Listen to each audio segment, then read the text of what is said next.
That's good.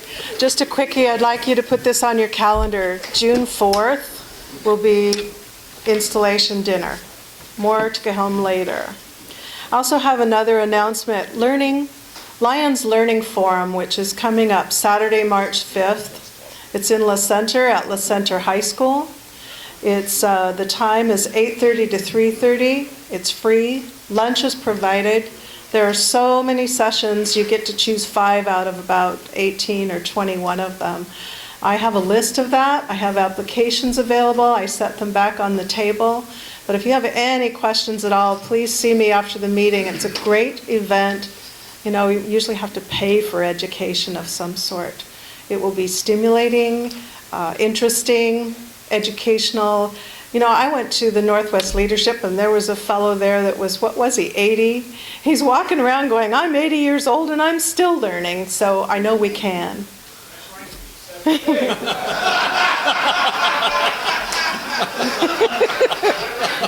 Are you still learning? Okay, I think at this time I need to turn this meeting over to Zone Chair Doug Harvey.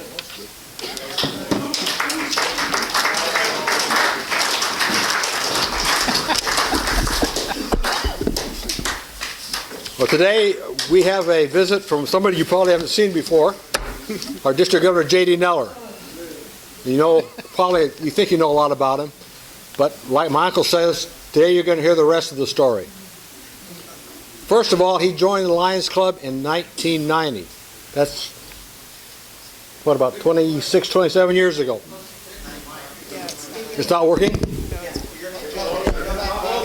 Hello. Okay. I'm just going to run down a few things for you real quick.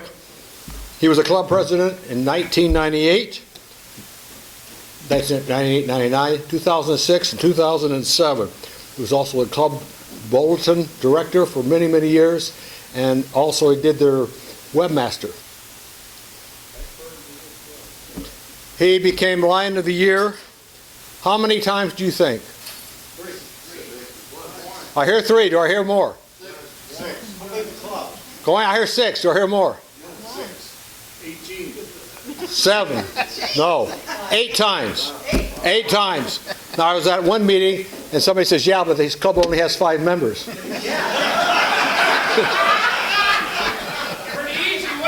But that really isn't true. He comes to the Vancouver Club.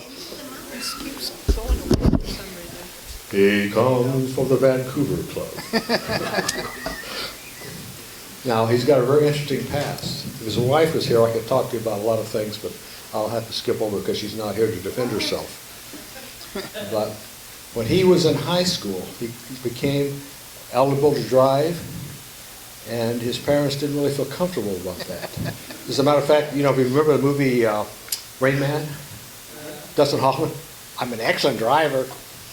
Well, that's kind of the way his parents looked at him. But he had a neighbor who was a Lion, by the way, by the name of Emil Fries.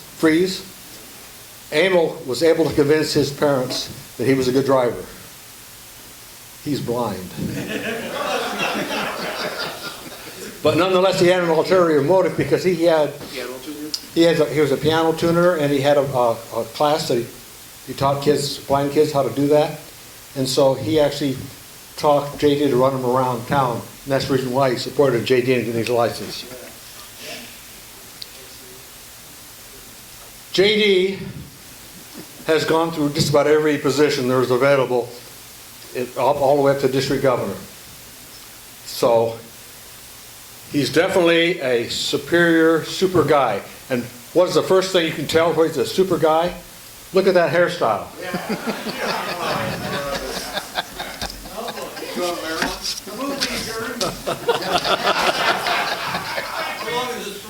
But I just want to tell you this one last thing before I introduce him.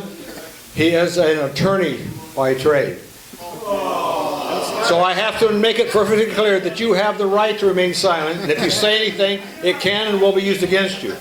So without further ado, I'm going to introduce to you our District Governor, J D Nellor. All right.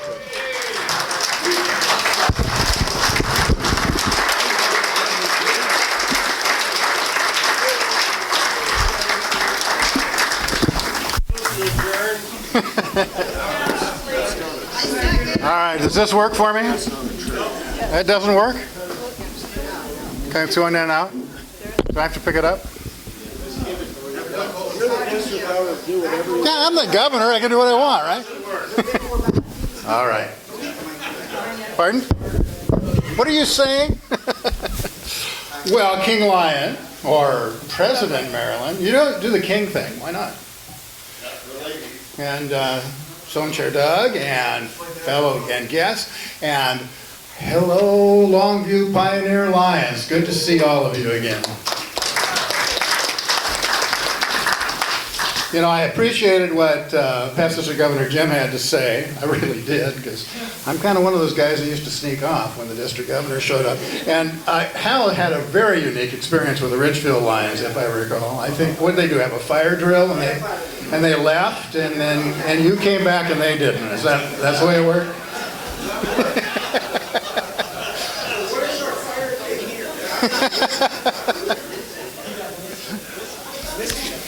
I am the 93rd visit from a district governor for your club. 93. You know how I know that? Because you were formed on August 20 of 1923. And I've been looking at things like when clubs were formed and how many members they've had and the membership that they've had over the years, because I like the clubs to focus a little bit on their legacy and the legacy of their clubs and the legacy you're building for the future in your community. And looking back, I think you have a unique legacy. I think your club was formed before the city of Longview, wasn't it? Same year? Who won? Who won in terms of the months? The city? Bummer. Okay, well, that's still pretty good. That's still pretty good.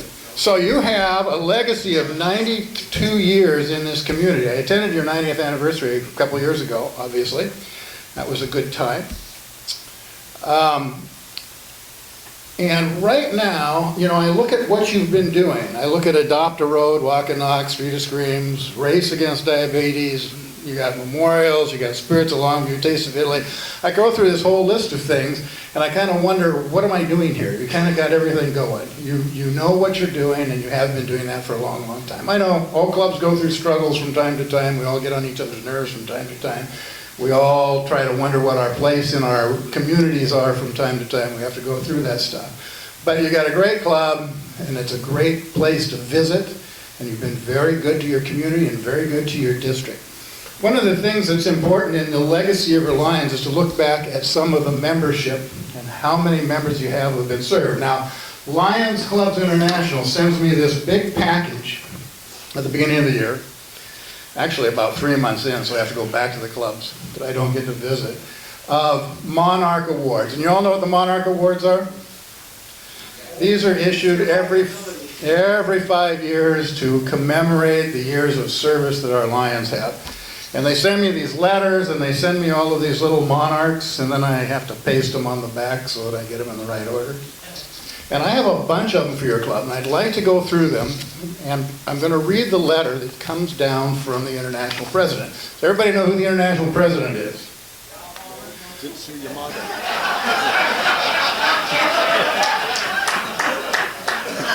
Dr. Jitsuhara Yamada. All together now, Dr. Jitsuhara Yamada. Okay, he's obviously from Japan.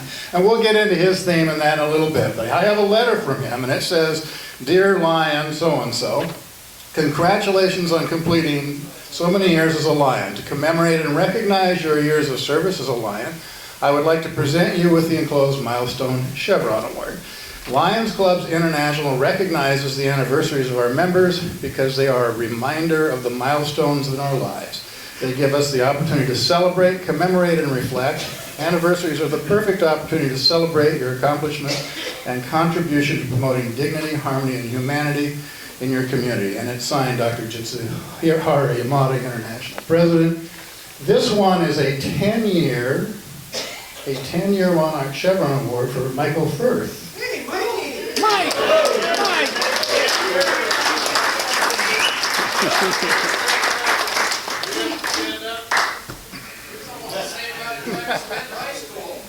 Sorry, pull up the time.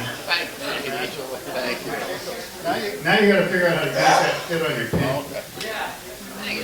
All right, we got a few more. Let's see who sits, usually when I do these at the clubs, it's like one guy is here, I get to hand out one of them, so maybe we've already handed it out. 10-year award to Carmen Bradford. Carmen's not here, I'm gonna give. We'll get her to come to lunch. We'll give that to her. Ruth Morrow, 15 years. Is Ruth not here? Okay. We're going to go through these anyway. 15 years, Janice Hillman.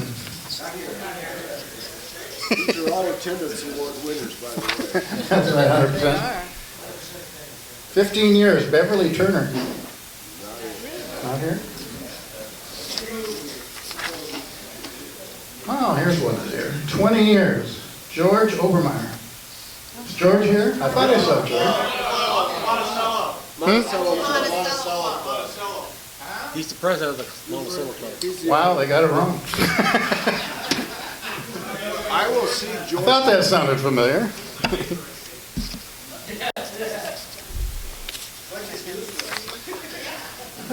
Bruce Rosebrock, 20 years. This is impressive. Well, I got a lot. 25 years, Terry Kegler.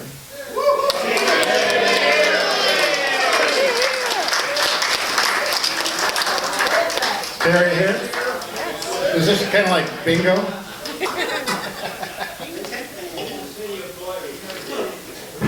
Congratulations.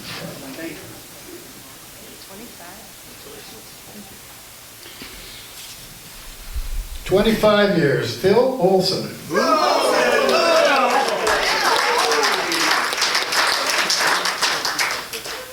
Thank you.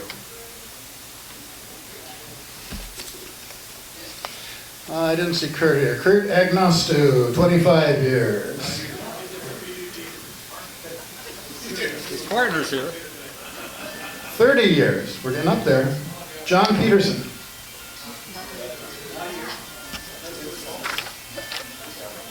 Hmm. 35 years. William Cheslock. Monticello.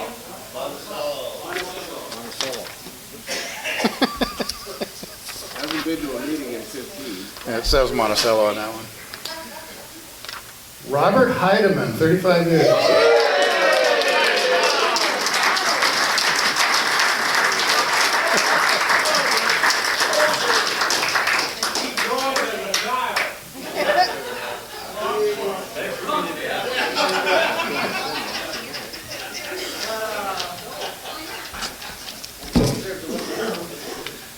Yeah, 35 years, Dwayne Smith.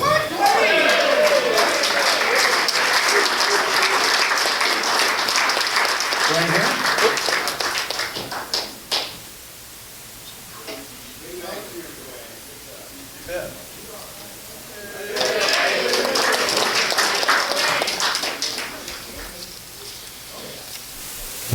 40 years. Any ideas? 40 years. Jerry McCormick. Okay. And 50 years. Robert Cummings. Robert Cummings. Okay. Well, we have some Lions here that, in addition to getting their service awards, do you know who the longest serving Lion in your club is? And how many years? 61 years. George Schwartz. Yes. George Schwartz. You have Charles Price, 54 years. Barry Morrill, 53 years. Thomas Little, 52. And John Powers, 50. He'll get his Monarch next year.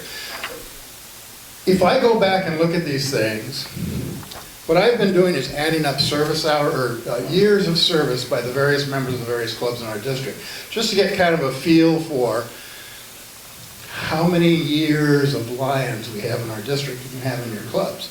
If I look at like George Schwartz, for example, 61 years. That means he's been a Lion in this community for 732 months, 23,332 days.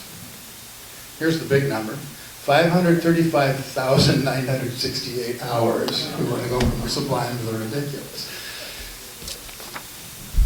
Charles Price, I got a list of everybody in your club. 54 years, 648 months, 19,502 days, 468,048 hours. Now, if I go through the list, and this was a pretty daunting task for your club, the Orchards Evergreen Club, I had to do 9. I only had to do 163 for you. But if I go through and add up the hours and the years of service that just this group of Longview Pioneer Lions have served, not counting the previous generations or your forefathers' hours, I come up with some pretty big numbers. Anybody want to guess? 2,494 Lions years in this community, in this group as it's constituted today. That's not a little deal. We'll go with months, 29,928 months. And if you want the really, really big number, how many hours? 21,436,848 hours that this group of Lions has been on call in this community as Lions. That's a terrific legacy that you get to pass on to your next generation of Longview Pioneer Lions. And I know that you've built on it from prior generations of Longview Pioneer Lions. Think of what this community would be like if you didn't have those hours. If you didn't have this club, if you didn't have this group on call, doing the things that you do day in and day out as Lions. It's a really, really big deal. We talk about Lions clubs and what Lionism is, and I think that we forget from time to time that this groups like this, I know you're a big group, sitting around, meetings like this, you guys meet every week, day in and day out. This is what Lions is all about. It's what you do that defines Lions. It's not somebody up in Chicago. It's not somebody anywhere else that says this is what Lions is. Nobody tells you what Lions is all about. You define it in your community, and as you grow in your community and as you provide your services to your community, that's how Lionism grows. And you make a huge, huge dent in that with the number of people you have and the hours that you serve in your community. Now, I told you who the international president is. I think when I went to training for district governor, my final training as a district governor was, I had the hard duty of attending training in Honolulu, Hawaii.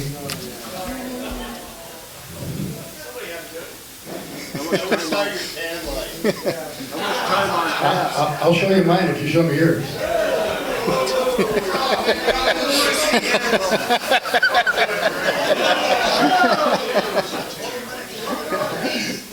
And they told us that we're supposed to do 2 or 3 things. They tell us, we're governors, we're going to do what we want to do, and then they tell us what those 2 or 3 things we're supposed to do. And one of them is to bring ingredients from the international president. And do you all know what the international president's theme is? Yeah. Dignity, harmony, humanity. Does everybody know what that means? Well, what he explained to us was that what he has seen is that people who we are serving too often are struggling with their dignity, struggling with their self-respect. And what Lions do is really not a handout. We're trying to help people in our community, but it's not really a handout. So he wants all of us in our Lions clubs to be sure that we're focused on the dignity of the people we're serving and that we respect the dignity that we're serving. And through that, it creates harmony in our communities. And I think that the humanitarian stuff probably makes some sense. That's really what we're doing. That's really a nice little snapshot of what he's trying to say. And if you want to learn a lot more about that, you can look on the website, because it'd take me another hour to go through the things that he's talking about. But that, in sum and substance, is it. Respect the dignity of the people we are serving, and that will lead to better service in our communities. Now, I've left a few things in front of you this morning. The first thing is, Monty must not have enough of these. Oh. The first thing is, I left a calling card. That's my contact information. And I'm your connection to Lions Clubs International, at least for the next 4 or 5 months. And so if you need something, you need to know how to get a hold of me. So on the front of the card is all the contact information you can have. And I did that because it occurred to me over the last few years that sometimes we forget that you need to be able to get a hold of us if you want something. So that's how you get a hold of me. The back of it has some other important stuff. If you flip it over, if you know which is the back side. It's really a save the date. It's our spring conference for 19G. That's scheduled for May 13 and 14 of this year. And this year it's going to be down, well, kind of in Vancouver. We had, if I had been here in September, I'd have told you we were going to have our spring conference at the Red Lion Key, in at the Key. And then in mid-September, we got a phone call, and they told us they were closing on October 31. And they're closed. they're done. We had to scramble a little bit because, we book these things a couple of years in advance, 18 months in advance. So we were doing a lot of scrambling. The Red Lion, it was fascinating. The Red Lion, when they told us that they were closing the Key, said, but don't worry about it. We have our team of national salespeople working on this to find you a replacement site. We said, okay, great. And then we sent our conference chair out to start looking as well. And then about 3 weeks later, I got a call from the Red Lion, said, we got it. We've got a replacement site for you for your spring conference. It's at the Red Lion in Renton.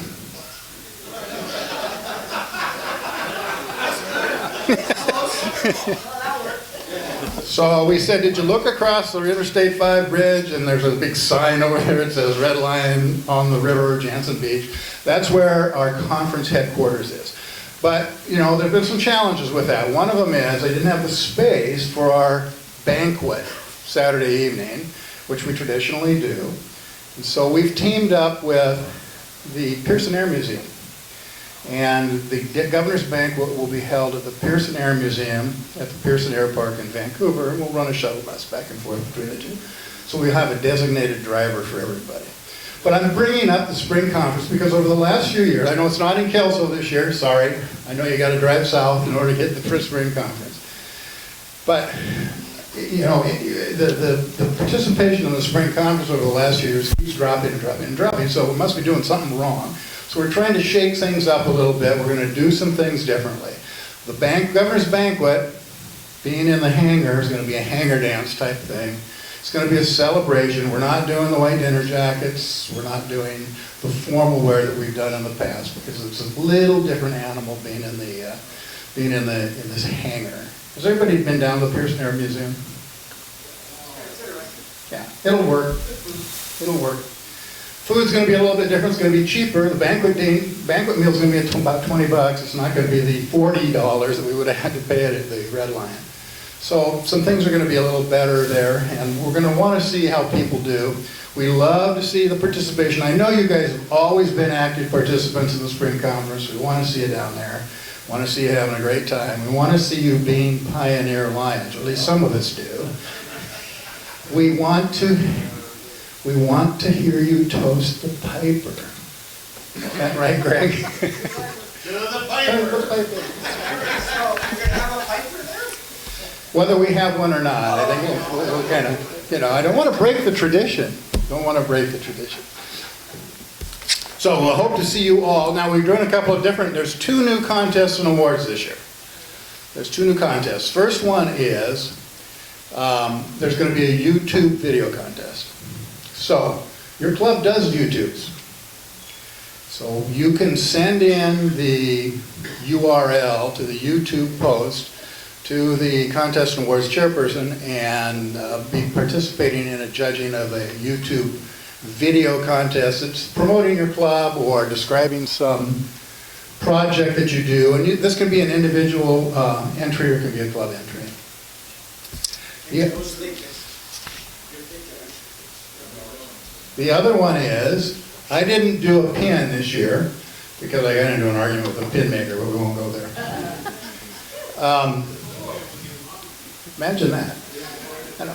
So we decided to go ahead and do a pin for the conference. But we're going to do this as a pin contest. So if you have an idea for a pin for the contest, for the spring conference, and for District 19G for this year, submit it to our contest and awards person. It doesn't have to be fancy, it doesn't have to be final. You can submit a draft, a sketch, however you want to do it, and all of that will be considered. The trick with that is the deadline's March 15, because we're gonna have these made and hand them out of the conference, and there'll be some award for whoever's doing the, whoever wins the pin contest. So get them into the district conference contest and awards chair. How's zeroing in on me here? This makes you know what my pin design is going to be. How long does it take you to do that? There was too much reflection.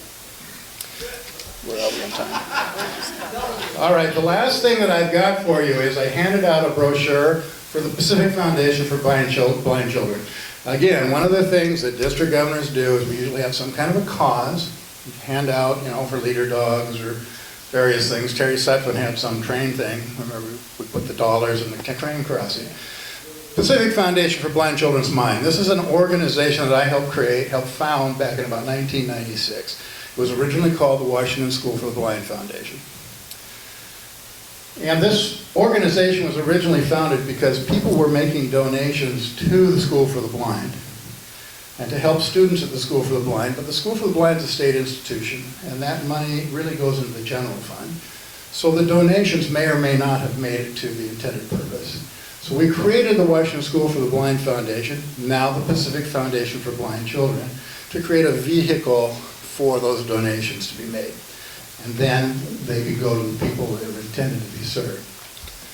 I helped found that foundation with other Lions, Dr. Roy Brothers from the Fort Vancouver Club, Dr. Dean Stengham from the Ridgefield Lions Club, and Jim Kolshinsky, who's also from the Ridgefield Lions Club. And everybody with Dr. Brothers is still on the board. I continue to serve on that board.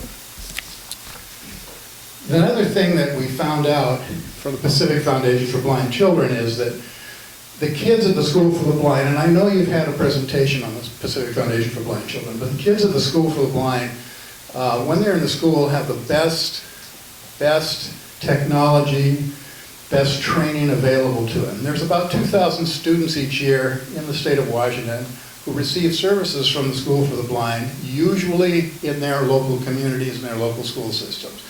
75 to 90 of those kids go down to the campus in Vancouver and to receive some form of intensive training. But when they're in this system, they have the best of everything.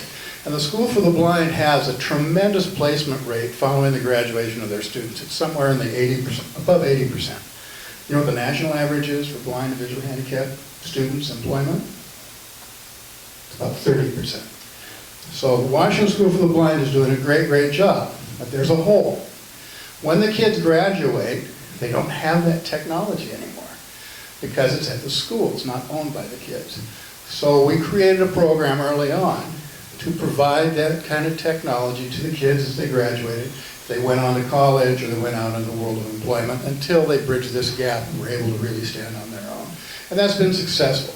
Now we are working on a program that has been invented by the state of Washington. They hired an employee at the School for the Blind for a new program called Birth to 3. And the purpose of that program is to identify kids with visual impairment or who are blind right away and get to their parents right away so they know what the services are that are available in the state and what we can do to help with them. And we can help early on. The sooner we identify them, the more help that we can give. So that is the new program. The problem with that program with the state of Washington is they funded the position, but they didn't fund any of the ancillary help. So the School for the Blind has stepped in, or the Pacific Foundation for Blind Children has stepped in to get that done. So that is my cause, and I left these brochures out for you. I know that I think this club has contributed before. So if this is the kind of thing that fits your club's donation programs, great. If the club does, or any individuals in here for that matter, and if the club or any individuals do contribute to the Pacific Foundation for Blind Children, just make sure you write on the envelopes or whatever you give, it came from 19G Lions, District 19G Lions, because So I have a couple of guys who say they're going to match whatever comes in this year. So it'll be a big help to the School for the Blind. But the real reason I'm doing this is so that we spread the awareness of the school throughout this district. We all know down in Vancouver what the school's about. We probably do up here as well. When I get up in the northern part of the district, they're just learning. And since we are Knights of the Blind, people come to us when they're looking for help, when something happens, they have a child who's blind or visually impaired, and we need to know where to send them. So that's my mission on the Pacific Foundation for Blind Children. I'm going to leave you with a quote that Dr. Yamada sent us out with. You know, there's 743 district governors, and the last day we all get together in a room without windows in Honolulu. And he sends us out with this little mission statement. It reads very simply: be kind, be open, be curious, be strong, be generous, be sincere, be honest, be a lion.